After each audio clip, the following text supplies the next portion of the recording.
Hey guys, in this video I'm gonna show you how to change language in Far Cry 3 game on your Windows. Right now, as you can see, this is Russian language, so it's really difficult for me to understand. Now I will be showing you how to change this language to English. Before beginning to this video, consider subscribing my channel for more tech videos. Sure, you need to quit game from your system. You have to go to the .exe file of your game that is normally seen on your desktop. If you don't have .exe file on your desktop, go to the install directory of your game. Right click on the .exe file and go to the properties.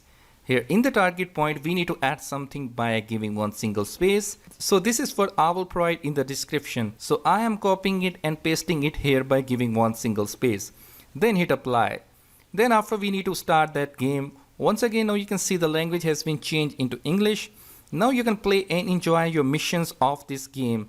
Hope you like this video. Don't forget to subscribe channel. Thanks for watching this video.